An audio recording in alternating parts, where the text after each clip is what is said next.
Hey everyone, it's Ethan or Miist back again for another video today, and welcome back to the channel, guys. We're here again for yet another video. Here with Betty today. She's probably not going to stay the whole video. I'm sure she's going to want to get down any minute now, but yeah, we're back for another video. Today we're going to be talking about every movie I watched last week. And a quick disclaimer, I am sick. Mel got me sick, and we have both been sick this week. I started feeling shitty kind of around Thursday night. And Mel has literally been sick for over a week now, but sickness has also been going around at our jobs, so anyways, we're here for another video, and we're going to talk about some movies, and actually a TV show to start off the episode. We're going to talk about Glee. So Mel and I started season 1, I don't know, sometime during the summer. Honestly, I don't know when. It's been a while since we've started it.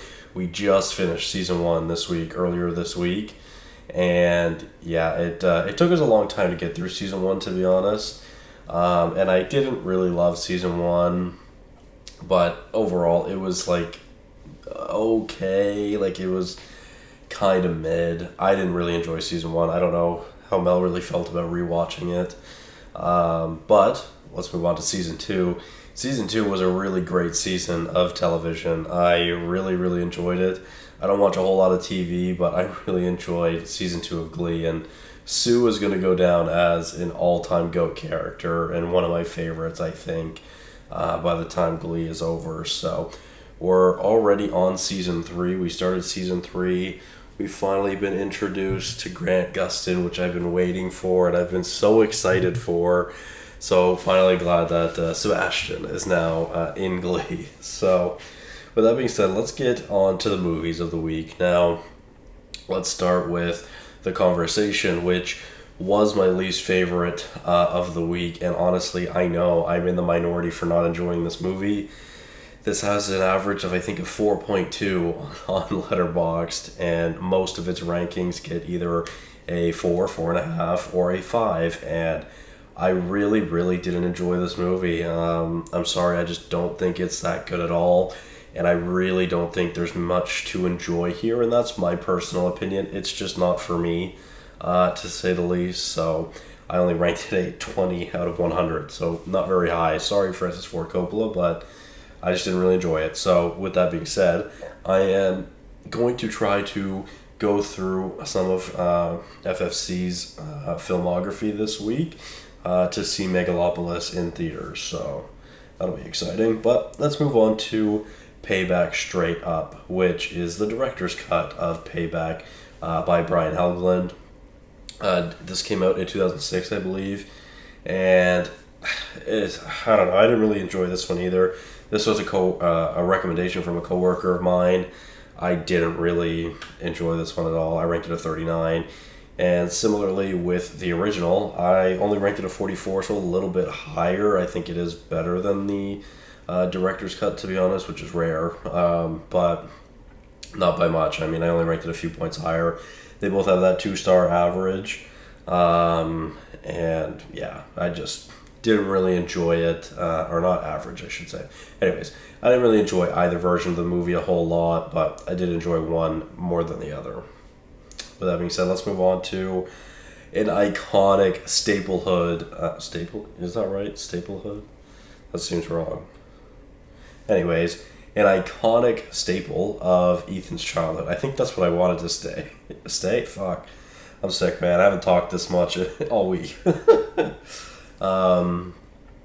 Yeah, I think this is one of the most iconic and most watched movies of my childhood, which I don't know what that says about me, but when I was around like 10, fuck, this was definitely my favorite movie. I have a vivid memory of rewatching this movie on repeat all day long while I was sick as a kid, and eating some pastry flake pastry, I guess, and I know the box. I see it all the time at the grocery store. I can't remember the last time I had it, but anyway, it's just a funny core memory of mine from my childhood. So overall, not great on rewatch. I ranked it a 50 out of 100, but it was nice to get to watch it and revisit some childhood memories. So we'll move on to No Hard Feelings now. This one was quite disappointing. This is one I've heard pretty solid things about, and I didn't really enjoy. Mel also didn't really enjoy it a whole lot. There was some pretty decent comedy, but overall, I just thought it was fine. Like, I ranked it a 52. It's just okay, you know? Moving on to another movie that I found just kind of okay and also disappointing was I saw the TV Glow. This was a movie I had pretty high expectations for going into because I've heard such good things about it. But unfortunately, I really just didn't enjoy this movie very much either. Oh, I almost just knocked my water bottle over. That would have been super loud. Anyways, yeah, I just didn't really enjoy this movie that much either. Although I kind of ended up convincing myself more towards the end that this is a better movie. And I kind of just think that's just the way the movie goes. I do think like the last act, the third act, the last like half an hour or so is better than the start of the movie, and I think it gets a lot of points for that because I wasn't going to rank this very highly at all, but it got a lot of points at the end. So with that being said, I mean, a 60 out of 100 is not great, so it is quite a disappointing watch for me, to be honest, but what can you do? So let's move on to Peter Rabbit, which is a movie Mel and I watched on Monday, and this was a fun watch. It was kind of a feel-good movie, I'd say, good laughs.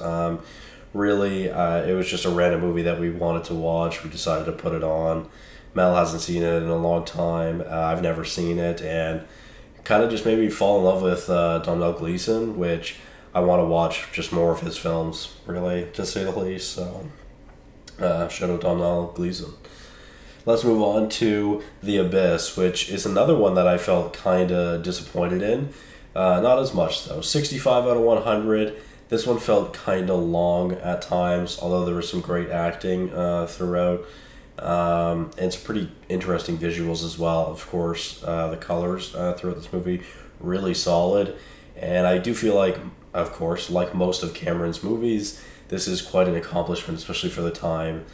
Coming out, I think, in '89, so this is quite an impressive feat of filmmaking, but overall I just didn't really enjoy it that much, unfortunately. So let's move on to quite a big jump from a 65 up to an 82, Full Metal Jacket. Now, this is definitely one of my favorites of the week. I ranked it an 82 out of 100, like I mentioned, but the opening, like 5 to 10 minutes of this movie is amazing, and I laughed so much. I thought it was so funny, and honestly, everything on the island at base camp or boot camp was really, really great, and it really kept my interest, and I really, really loved it.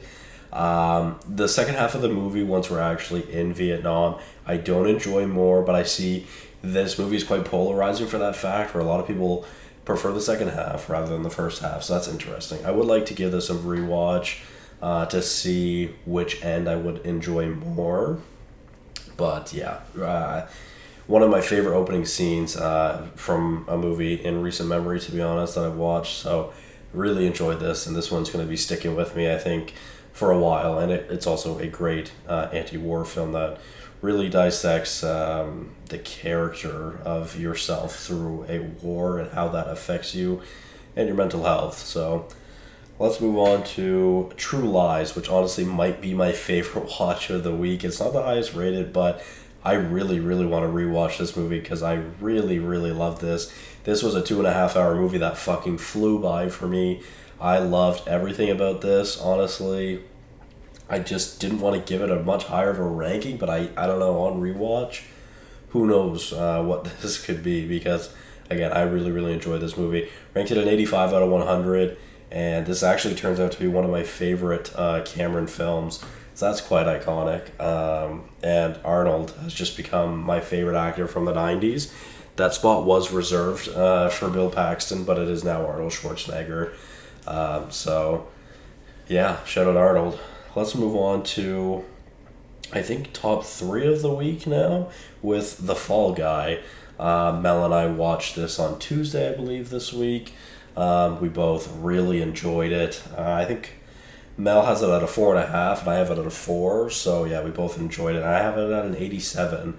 I mean, I think this was mostly just a really fun joyride, and a love film for stuntmen. So that's really iconic. I do see some people not enjoying this movie as much, which fair enough. I mean, it depends on the target audience, I guess, right? I don't know. Something just really clicked for me. I really enjoyed the cast. Ryan Gosling, Aaron Taylor-Johnson, those two especially. Really, really great. I love ATJ. So, yeah. Overall, I think this was just kind of a great movie made for Mel and I because she loves Ryan Gosling and Emily Blunt. So, overall, a great movie, in my opinion. Let's move on to the second favorite of the week, which is a 90 out of 100 for Titanic. And this still to this day might be one of the most impressive pieces of filmmaking ever created. I don't even know. The set pieces in this movie might be the biggest set pieces ever created.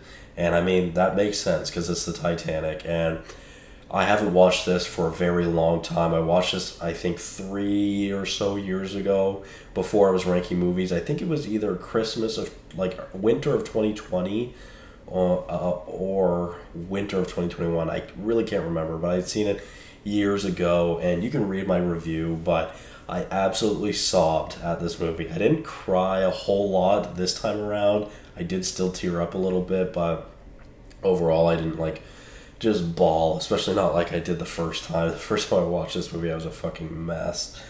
But, yeah, overall, I mean, again, a true achievement in filmmaking that I really, really enjoy still. And honestly, 3 hours flew by. Didn't feel the pacing at all. Never felt like it was an issue. Great chemistry between our leads, of course, as well. And I never realized, but the entire second half of this movie is the Titanic sinking, which I didn't know there was that much time spent on it, so that's quite crazy. But let's move on to my favorite watch of the week, and honestly, who's surprised if you've seen it in the thumbnail, The Shining. Finally got around to watching The Shining, and I'm so glad I did. I really, really enjoyed this movie. Obviously, I mean, I ranked it a 95 out of 100. This is one of the GOATs, really. I mean, it's one of the greatest films ever made. And I'm glad I feel the same way, because I was a little worried going into it, just because sometimes a movie just doesn't hit, you know. So there's really nothing I can add to the conversation about this movie that hasn't already been said, but I really, really enjoyed it. The only thing I didn't really enjoy about it is Shelley Duvall. I didn't think she was very great. She kind of took me out of it multiple times through the movie, but I mean, the haunting score and the haunting performance from Jack Nicholson really make up for that. So I didn't get to watch Dr. Sleep. I was hoping to watch it tonight while Mel was at work, but she ended up calling off since she was sick, and Mel ain't gonna watch a horror movie, so maybe next week I'll watch Dr. Sleep. But with that being said, thank you guys all so much for watching. Sorry about my voice. Sorry I'm not too loud or vibrant or excited, I guess, but thank you guys all so much for watching. Hopefully you did enjoy. Follow my Letterboxd, link in the description, and I'll see you guys in the next one. Bye-bye.